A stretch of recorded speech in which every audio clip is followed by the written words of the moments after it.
और जब green steel बनाने की बात आती है तो ये जो हमारा सेक्टर है जी, जो सेक्टर के लोग हैं ये जो है ग्रीन स्टील बनाते हैं, ऑलमोस्ट क्वालिफाई होते हैं ग्रीन स्टील की टेक्सोनॉमी में। जी जी जी। तो ये स्क्रैप भी यूज करते हैं और आयरन और भी यूज करते हैं स्पॉन्ज आयरन के रूप में। और इस सेक्टर को चालना देने के लिए, इस सेक्टर को बड़ा प्रमोट करने के लिए इस सेक्टर का 47% का शेयर है इंडिया के स्टील मेकिंग में। ओके। तो इंडिया का स्टील की कैपेसिटी को अगर बढ़ाना है तो ये 47% का कैपेसिटी परसेंटेज वाइज बढ़नी चाहिए। ओके। ये लक्ष्य हमारे स्टील मिनिस्ट्री ने हमारे प्राइम मिनिस्टर के निर्देश पे रखा और ये हमको सूचित किया गया कि क्या आप अपने मेंबर्स को रिकॉग्नाइज नहीं करना चाहोगे।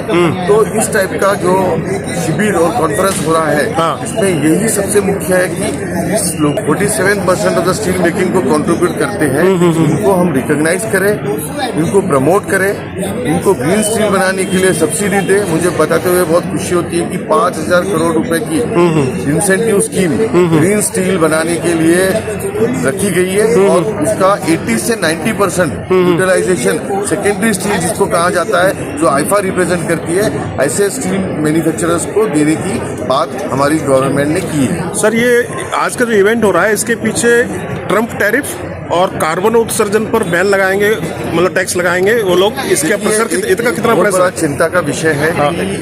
डेवलप कंट्रीज ने ये निर्देश दिया है कि हम इसके बाद हम कोई भी प्रोडक्ट खरीदेंगे तो वो ग्रीन होना चाहिए, नेट जीरो कार्बन का होना चाहिए और उसके कार्बन फुटप्रिंट की कैलकुलेशंस के साथ वो देना चाहिए। बराबर। जैसे कि हम अगर कोई चीज प्रोडक्ट खरीदते तो उसमें प्रिंटिंग होता है तो वो प्रिंटेड मटेरियल के हिसाब से तो हम देखते हैं कि क्या कंटेंट है, तो वैसे कार्बन कंटेंट का भी अब इसमें लिखना कंपलसरी हो गया, सर्टिफाई करना जरूरी हो गया। तो ऐसे चीजों को ध्यान में रखते हुए हम जब आगे बढ़ रहे हैं तो चैलेंजेस भी आ रहे हैं। बराबर। तो ये चैलेंजेस को काउंटर करते करते अभी जो ये ट्रम्प का जो इशू आया है, तो ये ट्रम्प टैरिफ ने हम लोगों को हमारे सामने एक चुनौती रखी और उस चुनौती को अपॉर्चुनिटी में कन्वर्ट करने का अच्छी बात है निर्देश हमारे गवर्नमेंट ने और प्राइम मिनिस्ट्री ने रखा है, जिसके तहत हम आज 50 मिलियन टन स्टील एक्सपोर्ट करने की प्लानिंग में लग चुके हैं। हमारे तो पीएम का मतलब आपदा में अवसर तो उनका डायलॉग ही है ना।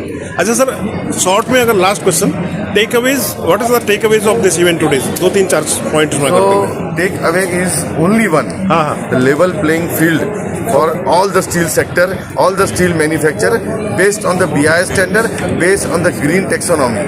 ये सबसे इम्पोर्टेंट यहाँ से आगे टेक अवे है कि किसी को ऊंचा दर्जा नहीं दिया जाएगा, सारे स्टील मैन्युफैक्चरर को BIS स्टैंडर्ड के तहत लेवल प्लेइंग फील्ड मिलेगा, बराबर मौका। Thank you sir, so much. Thank you.